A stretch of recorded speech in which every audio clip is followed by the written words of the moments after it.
A significant number of people were coming, but we were unable to get the PowerPoint presentations to go up in the gymnasium and have it in a way that people would be able to view it. So I do apologize for those people who need to stand. To introduce myself, my name is Sean McNiff. I'm the principal here at South Hadley High School. I do really appreciate all of you coming out tonight. I know how inconvenient it could be for many of you to come to a night meeting. But I felt that it was important, since we are all stakeholders, in ensuring that our students have a safe and enjoyable Cotillion on Saturday. While we know that the vast majority of our students will make appropriate choices on Saturday, we also know that sometimes they do not. These poor choices can have devastating consequences, and those consequences affect all of us. The goal of this meeting, therefore, is to talk about those bad choices and the consequences that they may have. I would also like to give just a final message that the Cotillion is a school event. So the expectation is that students will act in a way that is appropriate for school. We will have a breathalyzer in the event that any student we suspect may be under the influence of alcohol. There will also be police present in the event that we may feel that a student is under the influence of something other than alcohol. My expectation is that that will not happen. But you as parents should know that if that is the event, you will get a phone call, and the expectation will be that you will come and pick your child up. I also just really want to quickly address, we are expecting some winter weather on Saturday. Looking at the forecast, it does not seem like it will have any effect on the Cotillion. It's supposed to come during the morning time and be over in the later afternoon. But this is New England. If for any reason there's any change in the weather that results in us having to make some choices about whether or not the Cotillion will run, that information will be posted on the school website, so there'll be a central location.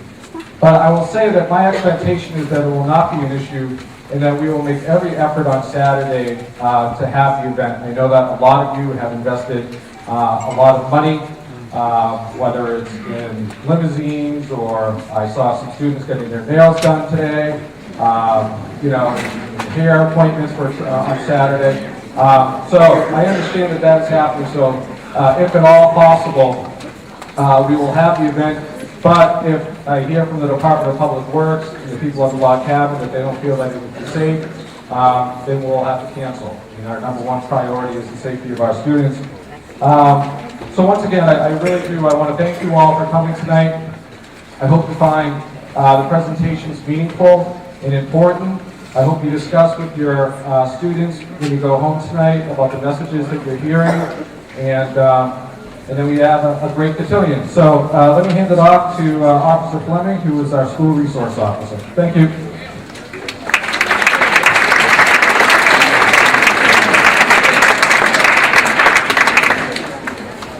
Good evening. What we want is a safe event. I'm not going to reiterate what Sean had already said about the rules for this event. Everybody signed the green contract, students as well as parents. Just be advised that it is in Holyoke. There will be a Holyoke officer on scene, and if there is any student that arrives that is under the influence, that will be addressed, whether it's alcohol or drugs, or if they come in with alcohol or drugs. They'll be turned over to the Holyoke police officer, and at that point, there could be criminal charges. So think about that when you're going to this event. Also, you were all given a sheet on the social host liability. I would hope that all students, as well as parents especially, look at that. The event ends at 11. We all know that there are after parties. Parents should be aware that they're responsible for anybody coming to the residence. And if any alcohol is provided, it can be criminally charged. And if anything was to occur afterwards, such as an injury, an accident, somebody dies, they can be criminally and civilly charged. As well as a student having a party at home, if the parents are not home, you're in charge of the residents. So you can be criminally charged also if there's alcohol. Those are some things you should really think about. Okay? So everybody be safe and have a good Cotillion. Thank you.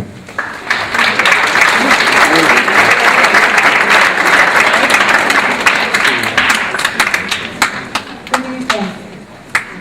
I'm delighted to see all of you. I love seeing this room full. I think every student in here knows me, Mrs. Pio. I taught all of them, I believe, at the middle school drug and alcohol education classes in the health track. Over here, I am the student assistance counselor, and one of the things that I do here is talk with students about the issues of drugs and alcohol as they may affect their lives. And that's the primary reason why I am involved with this presentation tonight. The intent of the meeting is to show that we care about your students. We're trying to establish a culture of concern. We want to see things go fabulous at the Cotillion. This will be my 7th year of going as a chaperone. I feel like a perennial high school student who never grows up. I get the fun of seeing all of you when I have to think twice. Is that you? Whoa, look at you in that dress. That tuxedo just made you into a young man. It's awesome. But the thing is, for you guys, that first foray into the adult world sometimes feels a little bit nervous. Sometimes you're worrying about what's going on with your friends, or maybe that person you're a little bit interested in. And it makes you self-conscious. The temptation is to think, if I just take the edge off, it's going to be okay. I'll have more fun. Wrong. Not true. Okay? Just makes it worse, and that's the intent of us being here tonight. You've heard already from our principal and our school resource officer about the expectations.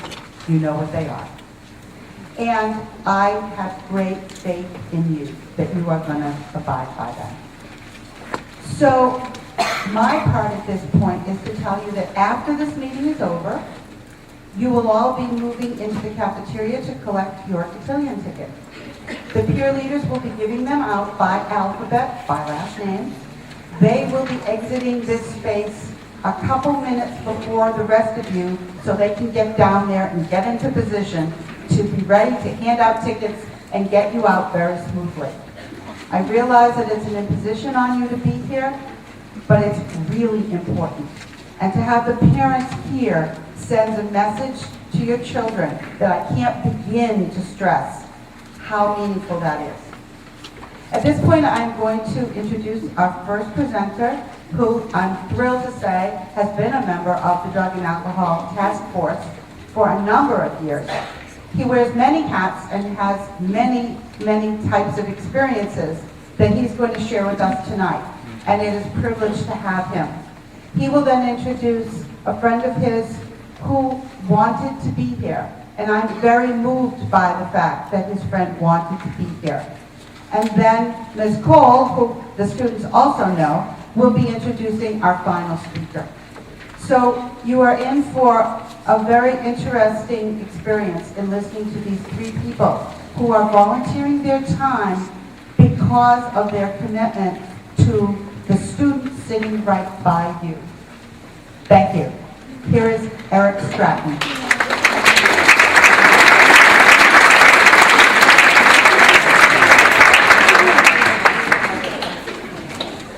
Can you hear me without this? Yes. All right. Now make me even louder. All right. Real quick, my background. I spent over 18 years in jail as a correctional officer, and I dealt with people that had committed crimes, were under the influence of alcohol, or had caused crashes and things like that. I have also gone to people's homes and talked to parents and said, I am sorry to tell you, your child didn't make it. Or I'm sorry that your child died in root. I came here today with my partner to talk about and try to help you to make the right decisions. So I don't have to go to somebody's house and say, I'm sorry. I did everything I could. They had too much to drink and caused an accident. Or, I'm sorry, Mr. and Mrs. So-and-so. Your daughter or son passed because they decided to take some drugs that night. I want the parents here to talk to your kids so we prevent this problem. One of the most moving situations I ever had as a paramedic, intermediate, is holding a girl, 13 years old, who took too much drugs and died in my arms. That's why I'm here. I don't want to see that happen to anybody here. Not a parent, not a kid, nobody.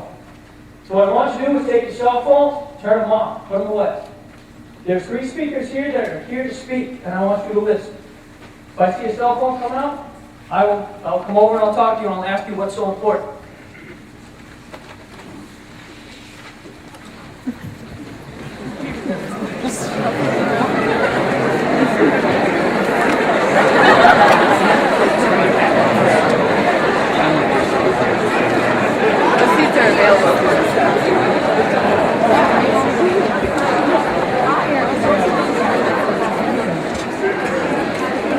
All right, so I have your attention real quick. So you're saying, Mr. Stratton, what if I do have a couple drinks before, during, or after the dance? What could go wrong? Well, Officer Fleming already went over the fact that it's illegal. Right, you will be charged and you will come to jail, and you'll see my friends that used to work at the jail, or you'll be down in the court system seeing this young gentleman bring you up to court. All right, by caught possession or consuming alcohol, you can be arrested, placed in protective custody, and cited to appear in court. How many kids in here want to have a professional career? Nurse, doctor, paramedic, anything like that? Raise your hand. How many people want to go into service? Raise your hand. Guess what? When they do your background check and that comes up, that's a big no-no. Right? While driving drunk, you can injure, kill yourself, or others in the vehicle. You'll see some horrific pictures in just a few moments. I want you to pay attention to that girl all the way over to the right. Remember her face. Or if I drink and I do not drive, what harm could that cause? You could fall, hurt yourself. You could fall down, fall unconscious, choke on your own vomit, and be dead. And I'll find you in the morning. Or somebody else will find you.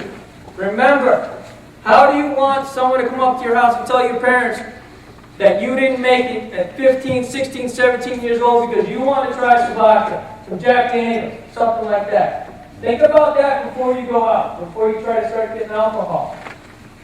You can fall asleep from the effects of alcohol or drugs and never wake up. The 3 pictures to your left, I believe he's 14 or 15 years old, consumed enough alcohol, he passed out, aspirated, which means he choked on his vomit, went into his lung system. That's a breathing tube. That football player there, he died drinking. And that young lady right there to the right, she also drank too much and died. Next slide, please. Yeah, look at that picture. So I can drink, I drive, but I get them okay. You know what happened to her? She was in a vehicle hit by a drunk driver. Someone drank too much and she was in the vehicle and it caught fire. So it may not be you that gets hurt, you may hurt someone else. Your body at your age is not made for alcohol. Your liver, your other bodily functions are not made to consume alcohol.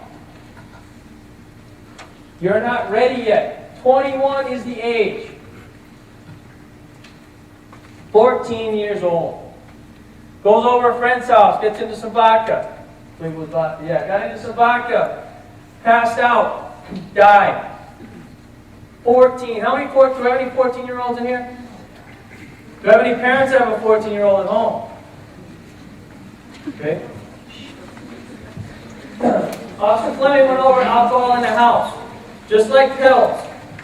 Pills, alcohol should be locked up and away from the kids. If you're a parent and you haven't talked to your kids about alcohol and drugs, you need to do it before this event. You need to sit down and spend some time with your kids and talk to them about alcohol, talk to them about drugs. It's not time to be their friend. It's time to sit down and talk to them about the effects of drugs and alcohol. That's what this is about. See that horrific crash in the upper left-hand side? 19-year-old girl was killed in that drinking. That 17-year-old boy was drinking on the night of a prom. All those pictures there. That 17-year-old lower right-hand corner. Alcohol and got tired behind the wheel. Dead on scene. Somebody had to go to their house and tell their parents they're not coming home. Think about that. 17, 18-year-old. I'm sorry, man. They drank some alcohol, he ended up going too fast, took out some trees, and he didn't make it. Okay? Talk to the kids. Kids, look at these pictures. You don't want to end up paralyzed from the waist down, the neck down. You want to go on, and that's why the initial presentation was called Live the Dance Another Day, because we want you, the parents, all the counselors here, want you to be able to go to another dance. Have a productive life. Enjoy things. Don't let alcohol get in the way. All right. It's a very moving picture. I came across this picture when I was doing research for this project. And I get welled up when I read the story. This young lady went out with her friends, had a few drinks. She didn't come home. I'll wait. Did you take the call? It's Kayla calling.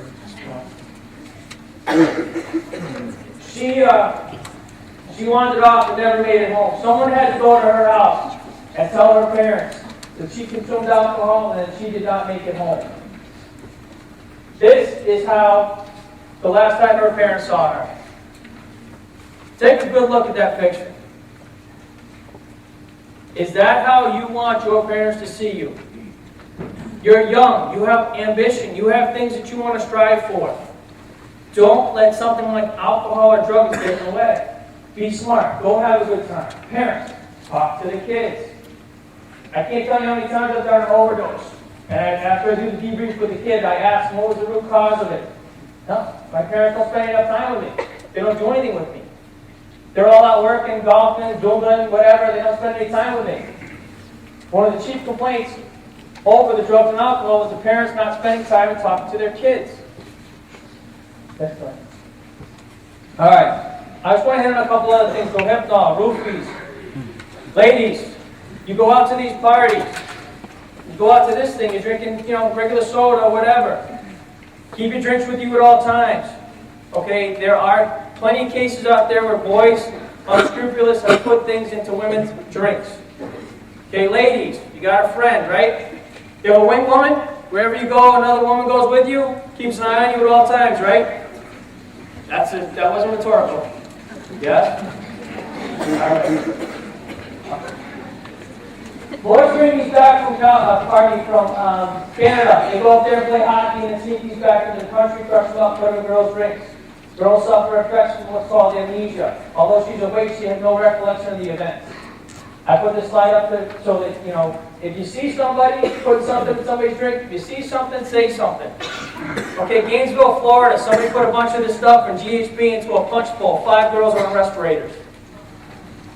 5 girls about your age are all breathing, there's a machine breathing for them because they can't breathe on their own because somebody slipped that stuff into the punch bowl.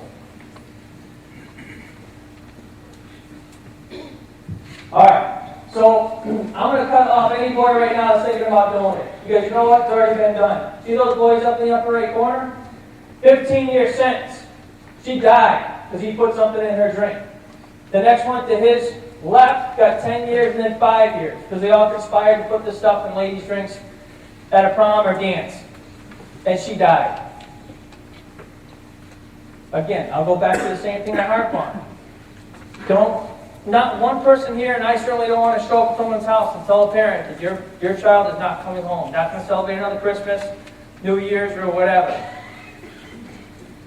The ketamine, the lower left is rohypnol, which I went over. Ketamine is a drug that they take from veterinary clinics, and they cook it down, and they'll put it into a powder form and put it in the girl's drink. Going all the way to the far left is GHB, which is sold in Springfield, sold around here also. I know it's in Holyoke. They buy it by the capful. If somebody offers you something by the capful, it's probably GHB. If you take too much, you go unconscious. You go unconscious, you stop breathing. You stop breathing, you die.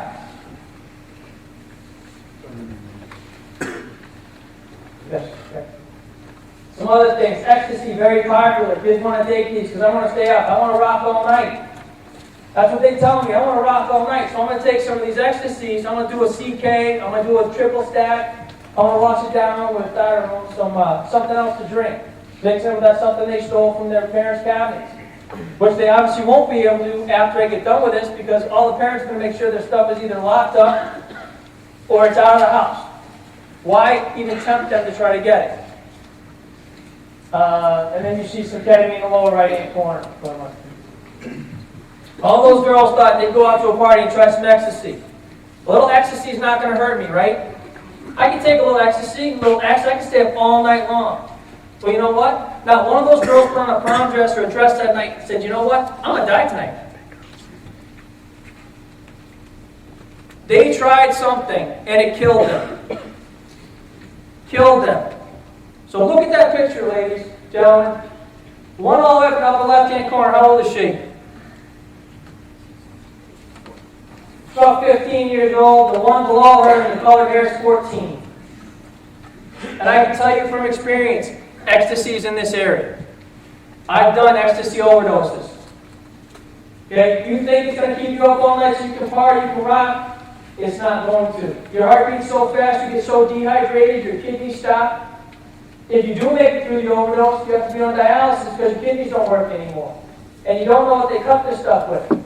You'll wake up and you'll be four-pointed, which means all four of your arms and legs are attached to a bed frame in a hospital because you flip out on PCP, angel dust.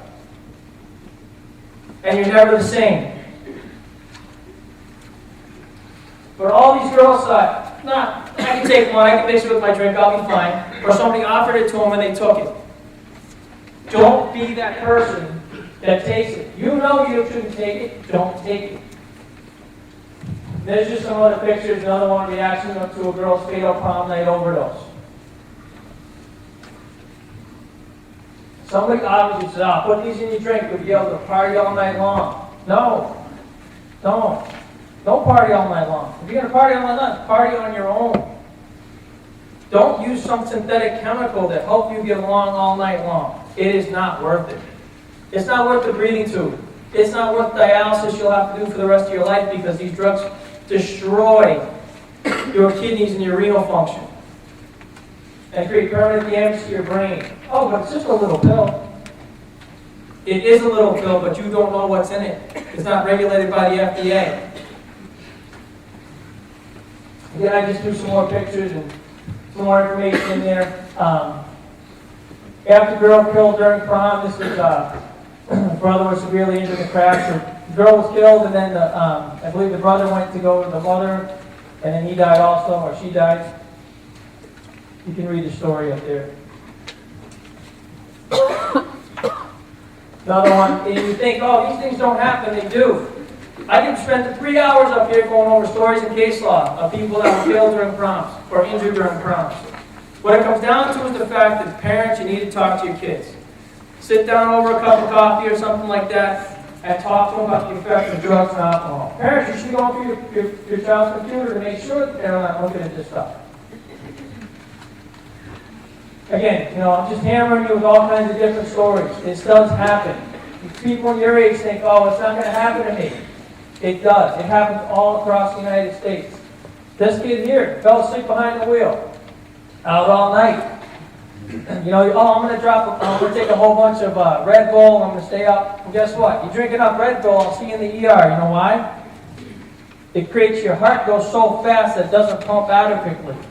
Like the kid that tried to shotgun 6 Red Bulls. Okay, I'm going to stay up all night, I'm going to shotgun some Red Bulls. No.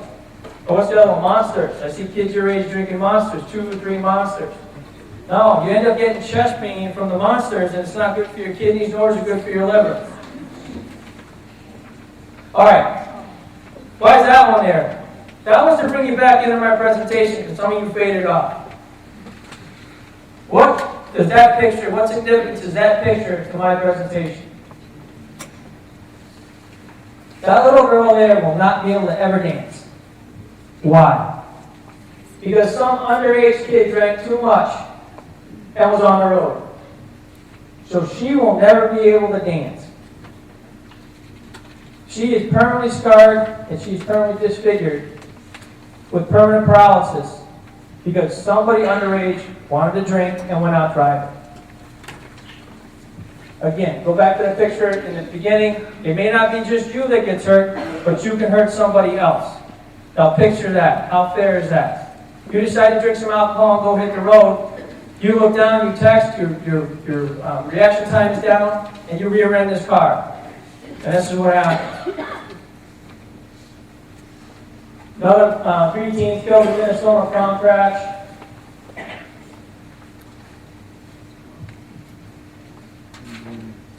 The effects of the accident. Okay, your head gets, you have what's called contractile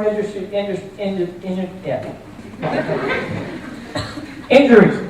Your head goes back and forth, you suffer brain damage. Okay? Teen faces OUI homicide after prom. Saugus authorities investigate fatal crash. Where did they get the alcohol from? Mom and Dad. They took it from Mom and Dad's house. So now Mom and Dad are going to lose their house. Mom and Dad are now out of the house because their kids stole liquor from there, drank it, and then someone died. Again, knock, knock, hi. He's not coming home. He's dead. How's that one? Everybody's on Facebook in here, I'm sure. How's like that picture posted on your Facebook? Mom decided to make a safe environment for the kids to drink. And guess what happened? They got busted. Homeowners insurance, criminal charges, you got to pay your attorneys. Again, this is more parents charged with hosting underage parties. Again, don't do it. Like Officer Fleming said earlier, if they get the alcohol from your house and then something goes wrong, you are liable as a parent. And they're going to come after your house, your finances, you'll have to pay attorneys.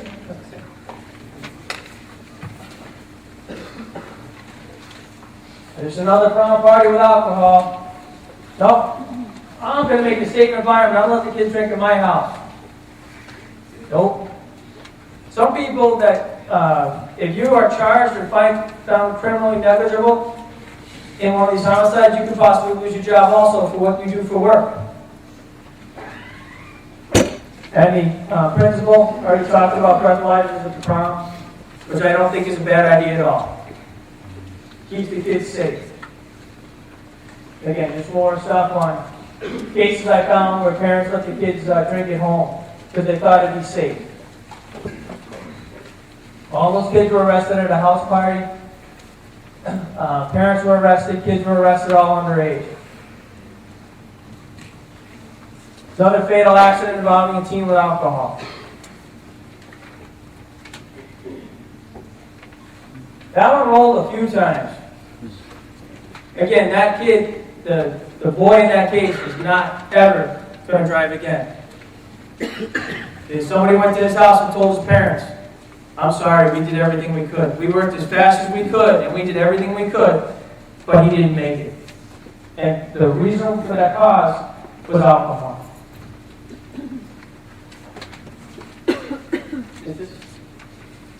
All right. I want you to... That's not the start, that's just the car. Okay, that's what I thought. Pay attention to that card, because that's going to tie into the next story. And I also want you to pay attention to that right there. That's a memorial. What does that tell you? Somebody died there. I know that story personally, and you're going to hear it in a couple minutes. There's another fatal crash involving some kids and alcohol. Am I making my point?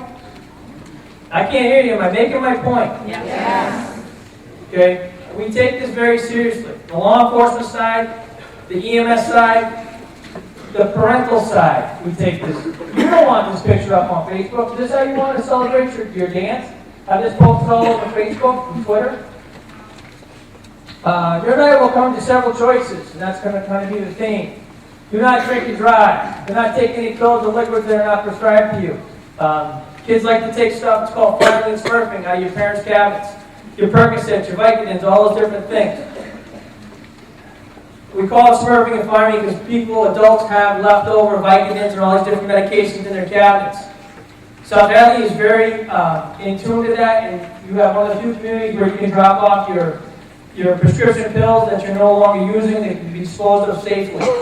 Take advantage of that. Parents, kids go through your cabinets. If you have pills in there, that means the kids have access to them, they can take them. Get them out of the house. All right, what's the significance of that one? Come on, throw it together. That's her prom dress, yes.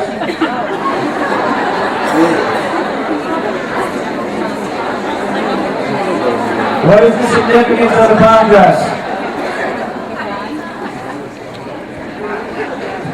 Hey, go back. She got arrested. She got arrested for wearing that prom dress. No, true story. Donnie used it. She wore that to the prom. They wouldn't let her in. She caused a commotion. The police officers came and arrested her for creating a disturbance. Why is that in the presentation? Because I thought it was funny. Alright, listen. I want everyone to have a great time, so I threw up my prom picture.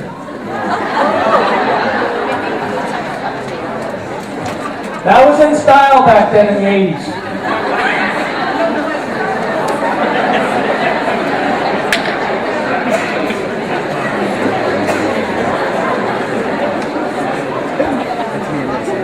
Alright, stop. No applause. This is what I want you to remember. When you go and you decide to have a drink, I want you to remember those pictures that were up there. I want you to remember those case studies. And I don't want... Hello, Mr. and Mrs. Jones. Eric Stratton from the Southern Fire Department. I'm sorry, we did everything we could. They didn't make it.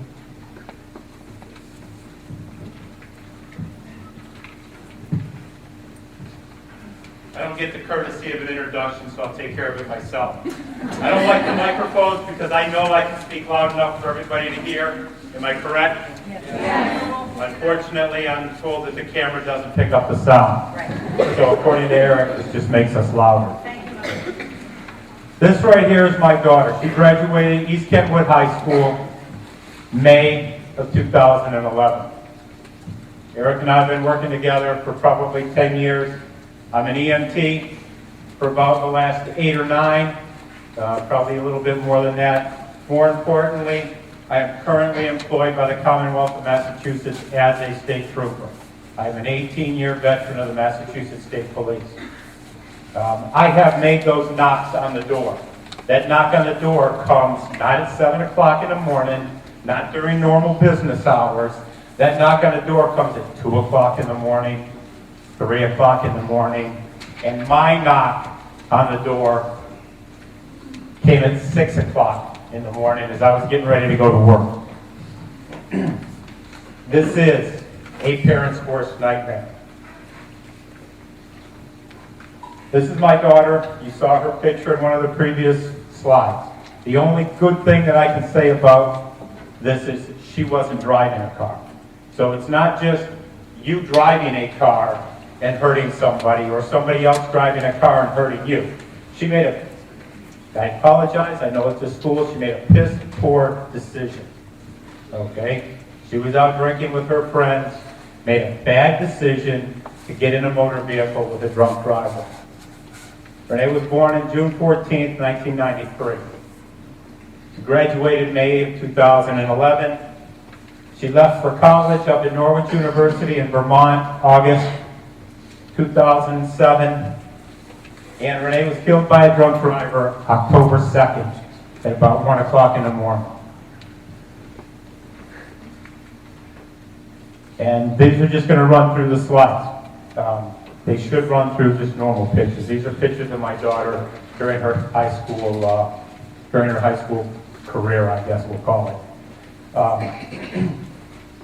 It happens, okay? And as a parent, as an individual who has had to go and make those notifications, they stink, they suck, they're horrible, okay? Making them is a very professional approach because you never know how the individual on the other side is going to react, going to act, or anything else that's going to go on. it's a horrible thing to have to do. And it happened to me. I got up to go to work, and I go and turn on the light. It's a Sunday morning. I go and turn on the light in the hallway because I don't want to wake up my wife. I have 2 other children that are sleeping. And I turn on the light in the hallway, and I see 3 people standing on my steps. I live on a cul-de-sac, which is a dead-end road. It's 6 o'clock in the morning on a Sunday morning. I'm standing there in my boxers, and there's 3 people standing on my steps, and I'm an 18-year state police officer. How do you think I answered the door? Nobody's standing on my steps. Nobody comes down my street. Okay, what are you guys doing here? Who's at my steps? I went to the front door. I opened the front door. There's 2 uniformed state police officers, 2 sergeants, and my best friend. I know them all very, very well. I've worked with every one of them. And again, my best friend was at my wedding and the birth of my children. I opened the door. Hey, what's going on? Hey, Mark, we need to talk to you about a crash. I'm thinking, okay, what crash? I don't know anything about a crash. I've been home, and so I'm thinking, what crash? I'm not late for work. Why are there 2 sergeants here? 2 and 2 never added up. Come on in the house. Mark, you need to sit down. Okay, what crash are you talking about, Sergeant? I don't know what's going on. I still didn't put it together. And I have, like I said, I have made those notifications. I have walked into people's houses and literally destroyed their lives, because that's what happens. So the sergeant says, Renee didn't make it. Took me about 3 seconds to figure out crash, Renee didn't make it. The story doesn't, that was the easiest part of my day that day. As a parent, that is the telephone call, hopefully you never get. That is the knock on the door that you don't ever want to get. Okay? That's that knock that totally turns your life upside down. Okay? Renee didn't go out that night like Eric said earlier. Oh, I'm going to go out tonight, I'm going to go to the prom, I'm going to go here, and I'm going to die tonight. That wasn't her intention. She was in school, it was alumni weekend, they went to the football game. That picture is her prior to leaving that night. I found those photos on Facebook. Okay? I had the luxury, if you want to call it that, I had the luxury of my friends coming to tell me. My ex-wife, who lives in Michigan, had the luxury of the college calling her. Because of that thing that we all call social media, Facebook. The accident happened at 1 o'clock in the morning. By 3 o'clock in the morning, it was all over Facebook. Okay, so the school knew that I was getting notified because I was the closest. They were trying to get people to notify my ex-wife. She got a telephone call before she got up and was able to find it on the internet. Things travel that fast. My whole point of being here is this is 2.5 months ago. I don't want to make that knock on the door anymore. I don't know what to do with it. But I don't want any of you, and I'm talking specifically to the parents, that is the longest, hollowest knock you were ever going to hear. My wife still to this day says that the doorbell ring in the early morning gives her chills. She doesn't want to answer the door. I can understand why. It's a horrible, horrible situation.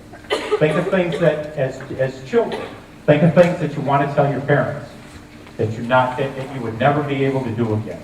As a parent, think of things that you are never going to be able to say to your child again. Okay?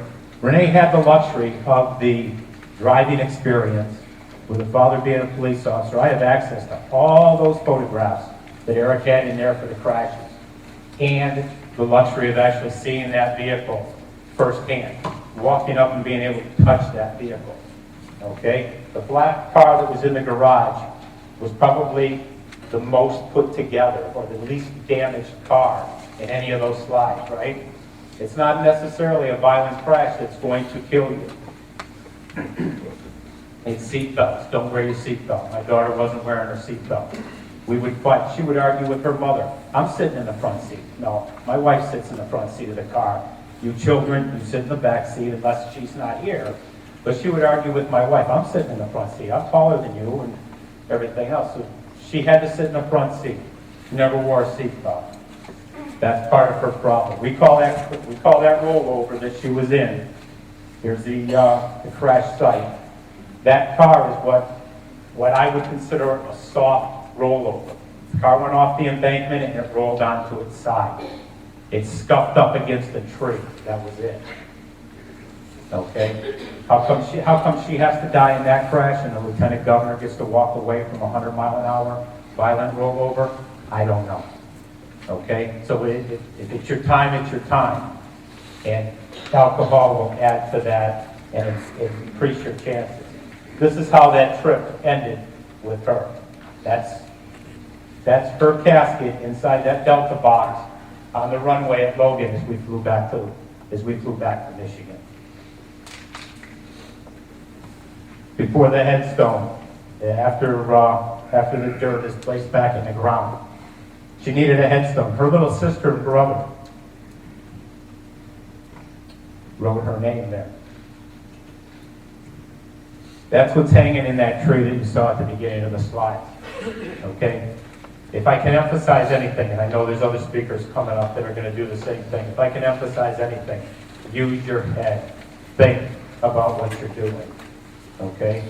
Just think about it, because the actions that you take tonight, the actions you take over this weekend at your party, is not just going to affect you. You know what? I was an 18-year-old kid too. I get to make those decisions, Dad, Mom. This is my life. This only affects me. I have 90-year-old grandparents that are affected because of my daughter's choice. Now, that was her choice. And you know what? I wish she had made a different one that night. But the effect affected her 500-person high school, affected her 2,000-person college, affected her 1,800 friends on Facebook.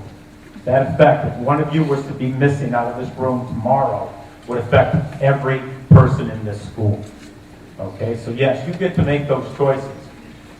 I just ask that you be smart about it, because I don't want your parents to have to answer that door at 6 o'clock in the morning in their underwear to two of their friends or two complete strangers to tell them your son and daughter isn't ever coming home.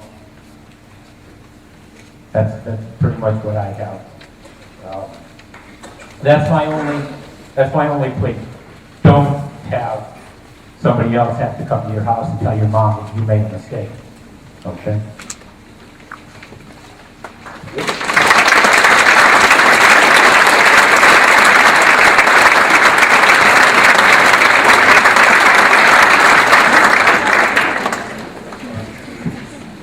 Hey everybody, if you guys would give me the luxury of standing up for just a quick second. I know you've all been sitting for a little while and I want to get the blood pumping just a little bit. Because it's really important that you guys are going to be active and listening to this next presentation. So, in 3, 2, 1, I want a little 10-second jog in place and you may sit down. Ready? 3, 2, 1, go!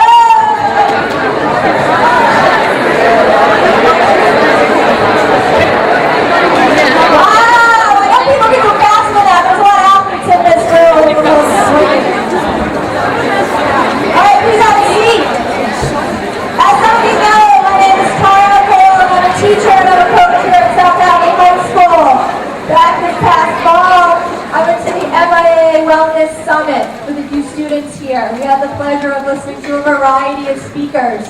However, there was one speaker that went beyond moving us to the point where I had 3 teenagers in my car on the way home and all they wanted to talk about was her and her daughter's story. For days after, they each individually approached me. Coach, you have to get her here. Everyone needs to hear Taylor's story. I told them I would do my best. So it is my distinct pleasure to welcome Kathy Sullivan to South Hadley High School. So please join me in a warm welcome.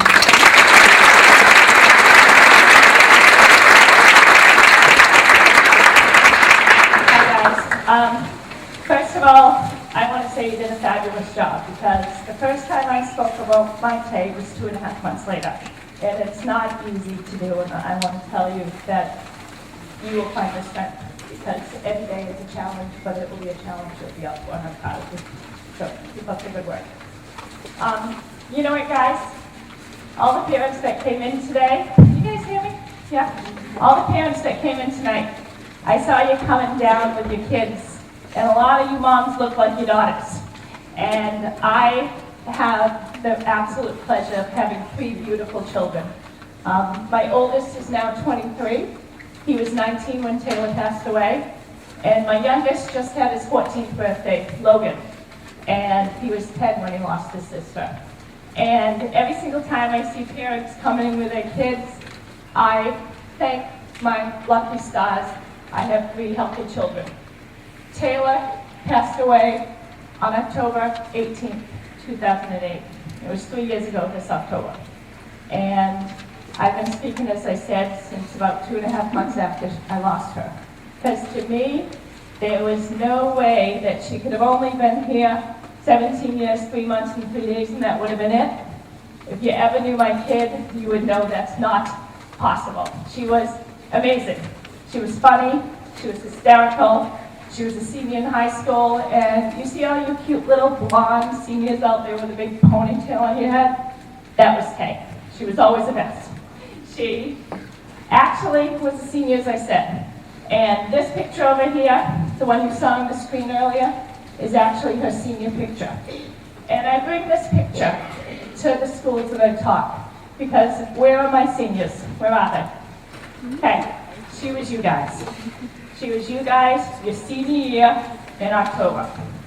And you all went out this summer and took out your senior picture, and you probably all got dolled up, you straightened your hair, you put on some makeup, you did your hair. That's my daughter in a cute little prissy sweater. There was nothing prissy about her. But she has her makeup on, and that's Tay. Senior picture, not who Tay was. She was always in a big pile of hair, as I said, on top of her head. I saw that cute little blonde with the red strip come in, I mentioned it. She was always in sweatpants. Went to school looking like a bum every single day. She usually had guy sweatpants on and a guy sweatshirt that she stole. And that's who Tay was. And I bring this slideshow of photos for you guys to see. Because I want you, when you look at those photos, don't touch them yet. I want you, when you look at those photos, because I want you to see Taylor for who she truly was. I want you to see her hanging out with her friends. I want you to see her hanging out with me. I want you to see her sitting on my shoulders, putting on the angel on the tree like she did every single year. Because I want you to look up there, and I want you to see Taylor. But I also want you, when you hear me talking, I don't want to have you see Tay's mom. I want you all to see your mom, your dad, your grandparent, your aunt, your uncle, your cousin, whoever it is, guys, that truly loves you. I want you to see them standing up here. Because one wrong choice got me up here. One wrong choice, guys. So when you look at Tay's pictures, look at them, picture your friends, picture yourself. Because that's really, truly who she is. She's no different than any of you guys. So, I am only a mom. I'm actually a realtor, but I'm a mom. I'm not a teacher. I'm not a doctor. I'm not an educator. I am a mom. And I come up here just to tell you Taylor's story. Because you know what, guys? We all can learn from one another. And I talk about Taylor, and I just tell you what happened that day so everybody can learn from it. And sometimes I talk during the day with just the kids, and I have a sick message. And then when I talk to the parents at night, it's a different message. But tonight I have you guys all together, so I'm going to make some key points for the kids and for the parents. And I just want you to listen and learn from it, 'cause that's all we can do. These pictures that you see, you just saw Renee on her last day. These are all Taylor in the green shirt on the day that she passed away from school. It was homecoming week and Spirit Week, so all the seniors got together and they made their t-shirts. And that's my cute little thing, the tall one in the middle, and that's from the day that she passed away. That shirt that she made with her friends, she was wearing it The irony that it says seniors never fall killed me as Tay's mom, because that's what she was wearing that night, guys. When you look at all these pictures and you see her in the green, you're going to see her hanging with her friends, you're going to see her at school for the day, you're going to see her at one of the house parties that she was at. That's all from that day. And you know what? As her mom, I am blessed to have those photos. Most parents would never get a picture of their kid the last day they were at school, and I'm lucky to have them. So just if you can stop that. So it was October 17th, and it was a Friday night, and it was homecoming night. And Taylor went to school in the morning. I was getting ready for work. She was getting herself all dolled up again. And she went to school, and I knew there was a homecoming game that night. Said goodbye to her, like I always do, and she walked out the door. Last time I saw her. As a parent, you never know when that's going to happen. She went to school for the day, and when she got out of school, she went to work. And then after work, her and her girlfriends decided that they were going to go to someone's house and drink in the basement before they went to the homecoming game. And Tay grew up in our town all of her 17 years. I've been there for 43 years. We are townies. She's had the same friends since she was a kindergartner. She went to school, and her and one of her best friends decided that night that they were going to go and get the alcohol from one of her friend's brother. He was older, and her friend called and said, "Hi, will you buy us some booze?" And he went and he bought the girls 2 bottles of vodka. And I tell that portion of that story, guys, because you know what, kids? You're all here. You have someone in your life that might do that for you. And I want you to know that poor boy wakes up with that every single day, knowing that he was the one who bought the alcohol for the girls. And that is so hard for him to live with. So please, don't ask anyone you know to do that for you, because you never, ever know what could happen. Taylor went out with her friend, and they met the girls in the girls' basement in Bentham. Our high school is regional, so we share 3 towns. We share Plainville, Bentham, and Norfolk. So she went over to Bentham, and they were drinking in the basement. And there's some pictures of that up there, and they just thought they were going to have fun. Nobody ever thinks anything's going to happen to them, guys. They were drinking in that basement. They left. They decided they were going to go meet the boys in Norfolk, and the kids drove to Norfolk. And they were there greeted with 3 30-packs of beer, sitting on the kitchen table at the next house party. Parents were at the game, had no idea. The son had his friends over, and they all started drinking at that house. That boy bought the alcohol with a fake ID. So any of you sitting here today, and you have a fake ID in your pocket, think about that. Because he lives with that every single day. After they went, they all gathered up at halftime and they went to the game. And my daughter, while she was at the second house, had spilled the beer. And she took the sweatshirt on that she was wearing and she wiped it up on the floor. She went to that game in October in a t-shirt, a tank top, a white tank top, and a pair of jeans. And Tay started to walk around the high school, and she went and she sat up at the bleachers. And she ended up going over to someone I knew very well, kids and her parents that I knew since she was in the 1st grade. Daughters played baseball and softball together. And she sat and she talked to this poor woman. And this woman talked to Taylor for a long time, about 20 minutes, and she knew that Tay was drinking. And she said to Taylor, "Honey, are you driving?" And Taylor said no. So she let Taylor go. And parents in the room, I tell you that part of the story because 2 weeks after Taylor passed away, she was sitting in my living room. And she's like, "I'm so sorry. I sat with Taylor. I knew she was drinking. I asked her if she was driving, and she told me no, and I let her go. And I'm so sorry I didn't call you." I tell the parents in the room that side of the story because you know what, guys? We all have to co-parent together. We all have to be there for each other. She didn't call me because she thought she was going to be okay. And I don't know if she had called me what I could have done differently, but we don't get to go back in time. So as a parent, I want you to know it's okay to make that phone call.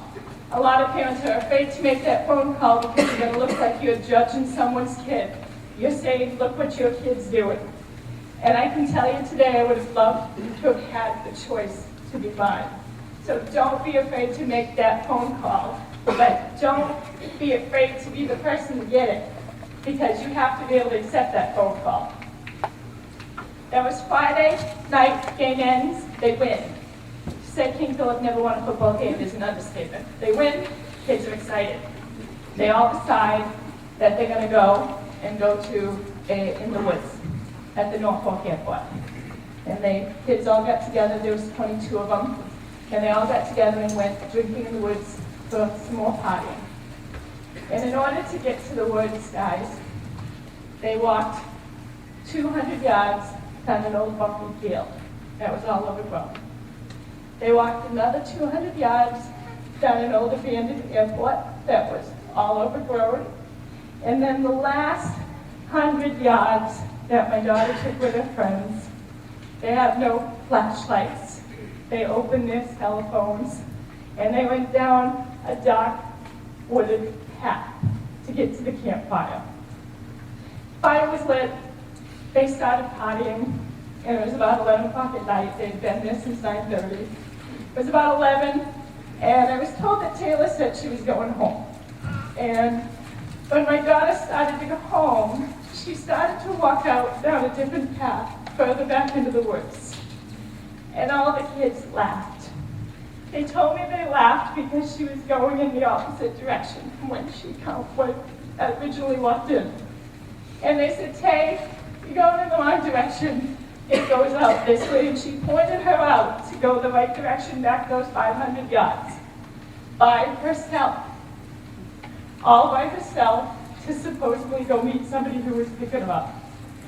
Nobody was picking her up. They didn't do this to be mean. They did it because they were all drinking as well, and nobody was making good choices. That was the last anybody saw of Tay, and it was about 11 o'clock Friday night. She usually would come home first thing in the morning, 9 o'clock. She hated to get dressed at other people's houses. She just didn't like getting showers or something. I don't know what it was, but she was always home whenever she'd sleep over. She was supposed to sleep over her girlfriend's house, and they've been sleeping over each other's house since they were 5 years old. It was a second family. It was 9 o'clock, she wasn't home. I started calling her cell phone. 10 o'clock, 11 o'clock, the phone's off, and you girls know you never let your phones be dead. No answer. By 12, I'm saying she should have been home. I started calling her friends, and the ones I got a hold of didn't know where she was, and the others said they didn't ever hear from her. They didn't know where she was. By the time I reached the girl whose house Tay was supposed to sleep over, it was 2 o'clock in the afternoon, and when I got a hold of her, I said, honey, is Taylor there? She said, no, Mom, she didn't sleep here last night. She had been trying to call Taylor all morning because she knew something was up.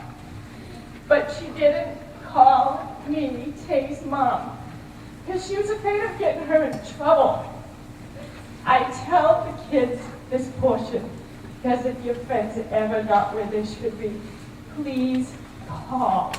Call the house and let them know, because it could have been hours that we could have been looking for Tay. And we weren't, because she was afraid of getting her in trouble. 2:30, we go and we start the search.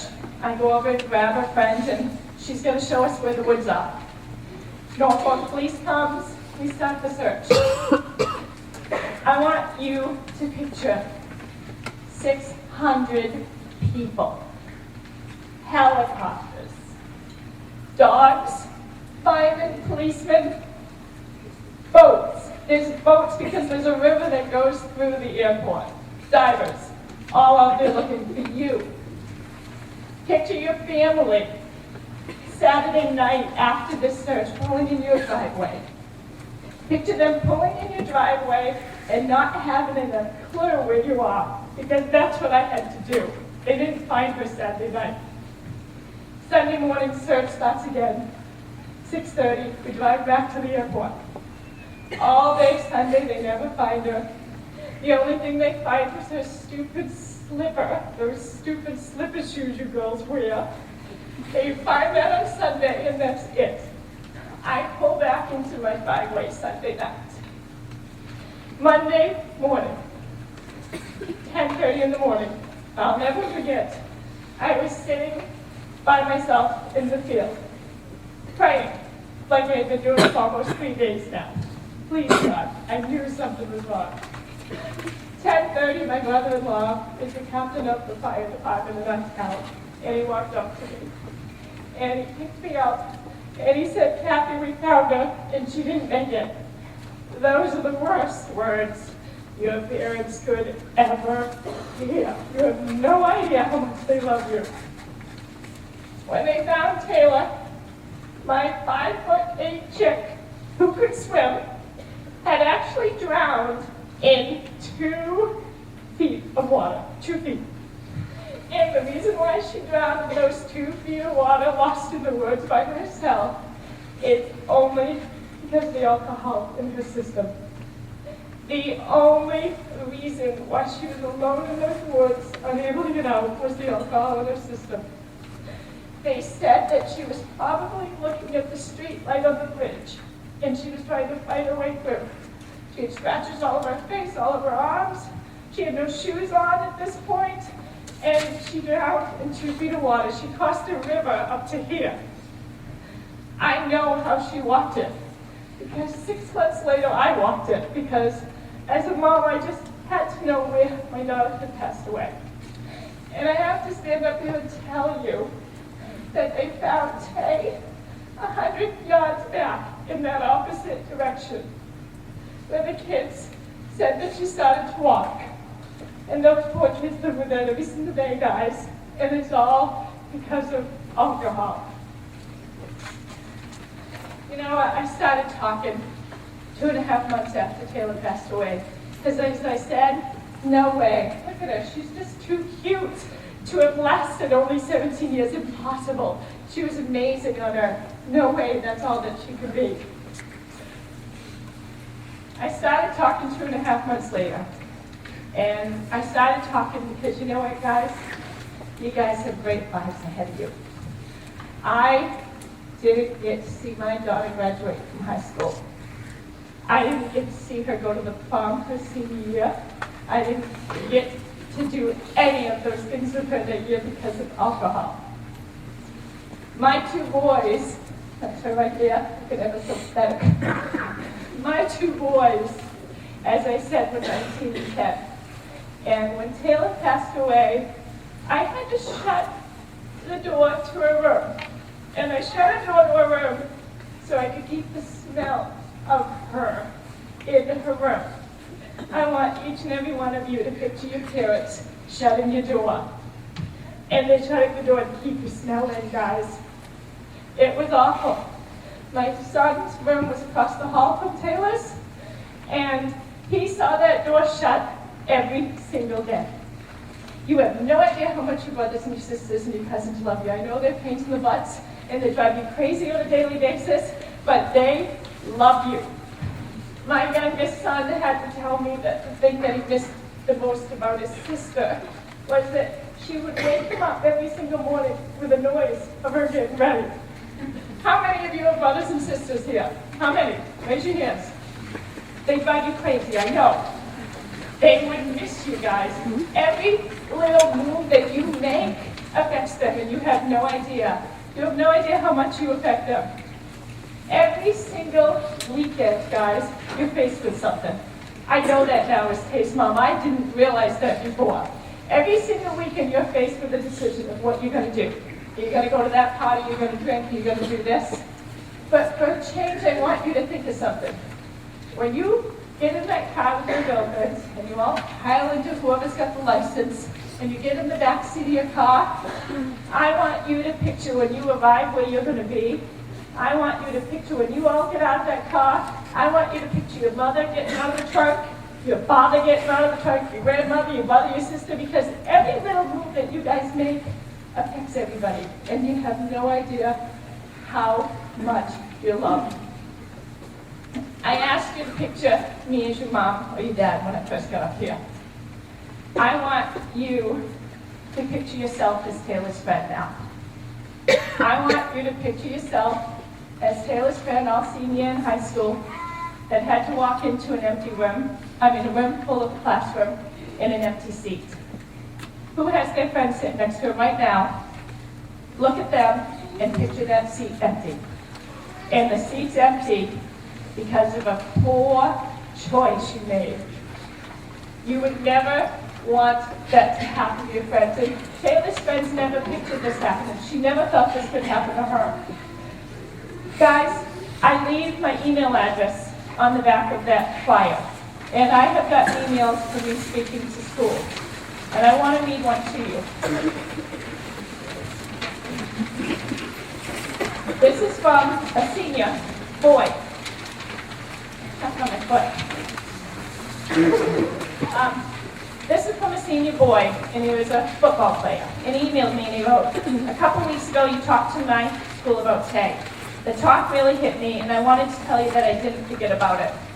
So, you see, it's hard for me to say this, but I was going to a huge party, lots of alcohol. I wasn't thinking, being a teenager. Ha ha. I pulled up to the house, and I thought of you and Tay. Seeing her picture there on that stage, and knowing that you were not physically with her killed me. I thought of my parents being up on that stage, and it brought me to tears. I am thought to be a man, he writes, and men don't cry a lot, or at least not in public with their friends. But I cried in that car, and it wasn't just a couple of tears, I was sobbing.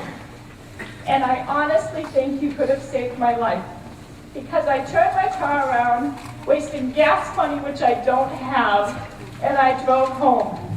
I don't know what would have happened, but I owe you a huge thank you. This is a boy making a choice. And you know what? I have Logan, as I said, who's 14 years old now.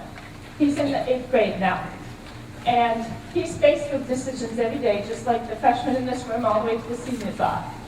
And when he went to his new school, he was in Plainville as a 5th grader when this happened to Tay. He was very protected. Everybody knew who he was. Everybody was taking care of him. He went to his regional school, and he had kids from Rentham and Norfolk who didn't know who Logan was. And one of the kids went up to him in the 7th grade and said, you know what, hey, we're going to so-and-so's house, we're going to go drinking, you want to come? And you know what my 13-year-old boy was able to do? He looked at that kid and he went, you obviously have no idea who I am. And he proceeded to show Taylor's bracelet. And he said, Taylor Meyer was my sister, and I'm going to make good choices for her. You guys may not have that, but you know what? Use Taylor. Make good choices for her. Because you know what? You have a great life, and you can make great choices.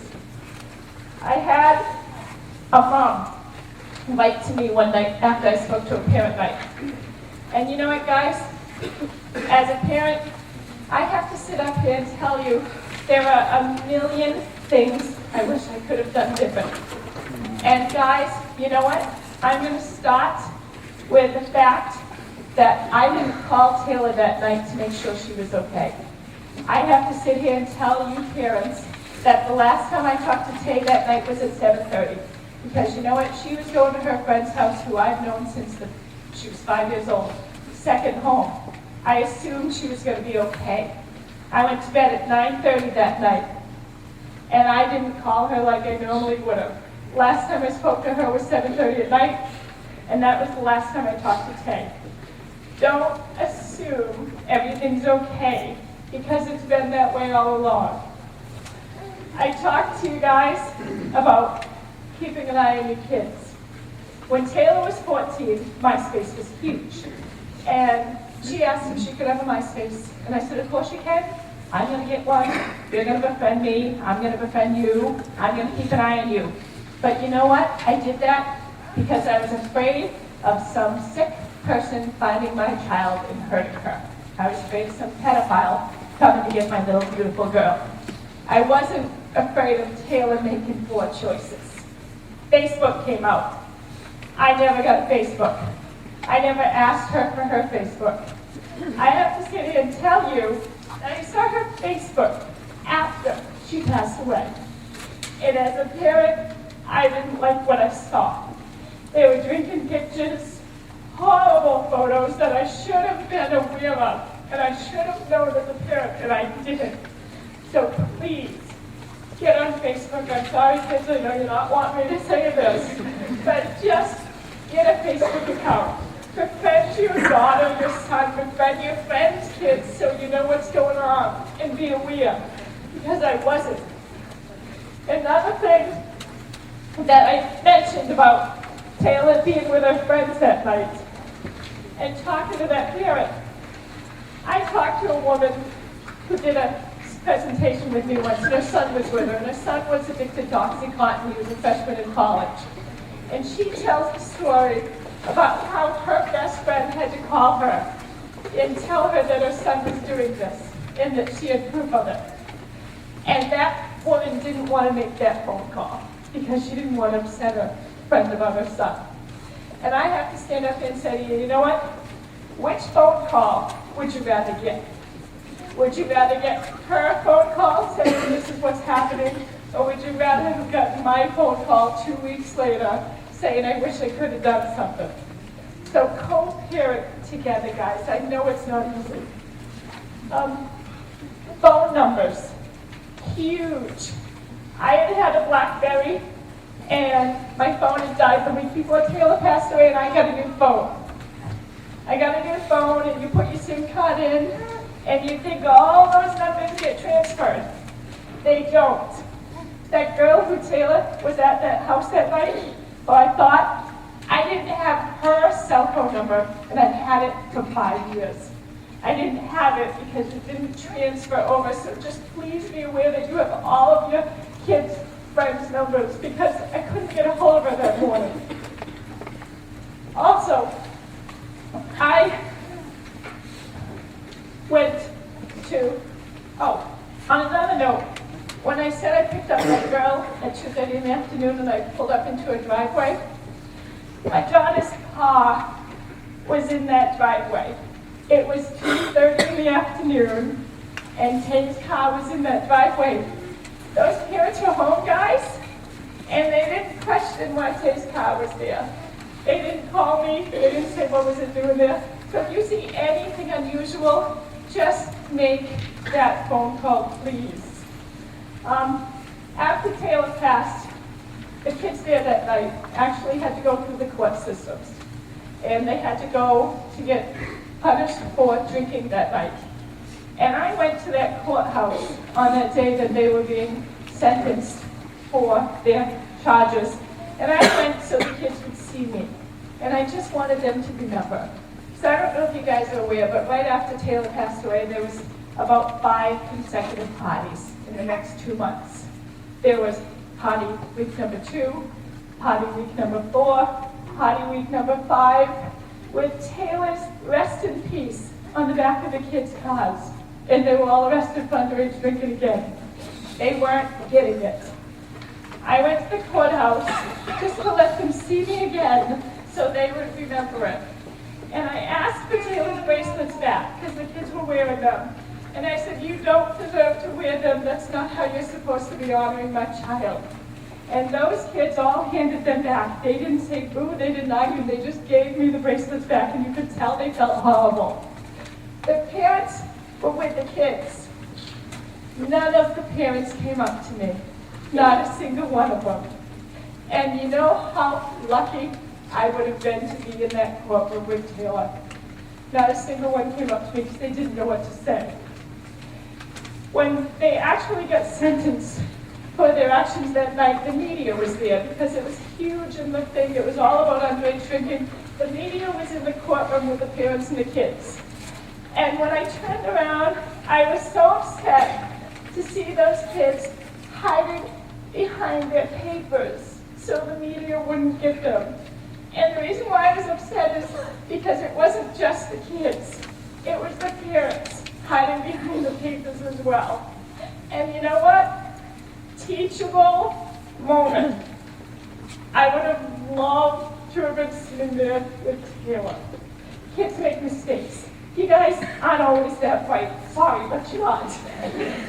You guys will make mistakes, but you have to learn from them, guys. And it's all about learning from each other. And I just want you to learn. My husband actually just started sleeping, much to his dismay.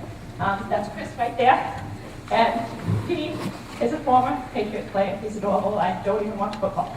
But when he was talking at the MIAA in June, and he got up and he spoke to the kids, and then I spoke for about 5 minutes afterwards, and the kids all came up to talk to him. But there was one boy who came up to me, and he came up to me and he handed me these. And he said, I just want you to know that you and Chris have changed my life. And he handed me these 3 things. And I looked at him and I go, are those your fake IDs? And he said, yes.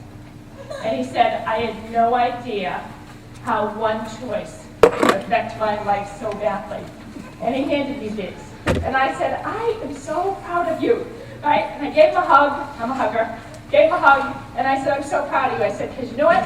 You could have taken these and you could have thrown them in the trash when you got home, and it had the same effect. But instead, you made yourself accountable. And you came up to me. Most people are afraid to come up to me. He came up to me and he said, here they are. I want you to take them. And he held himself responsible for his actions. And that's what it's all about, guys. It's all about making good choices.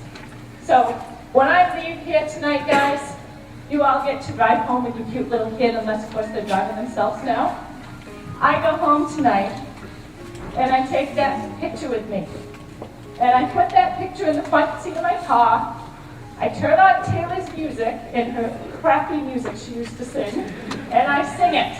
And I talk to her, and I say, you know what, Tay? I hope we made a difference tonight.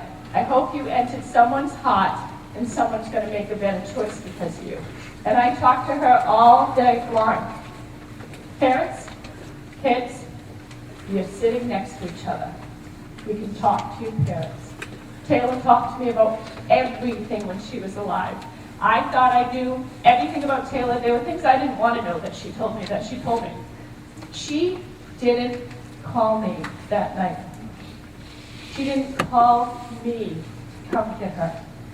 And I have to sit here and say, why didn't she call me, guys? You know what? Call your parents. Call somebody if you get into a circumstance. Because you know what? You might get in trouble, and you might get yelled at, and you might get grounded, but there'll be another day. And you're not always guaranteed another day, guys. So make that call and let them know that they can call you, because they don't know that. You'd be shocked at how many emails that I get from kids that say, I don't think my parents would want me to call them. And just make that phone call, guys, because you're not always given a second choice. And when I go home, I take her home and I sing to her and I talk to her. Please talk to your kids every single day and just love them and hug them. Thank you.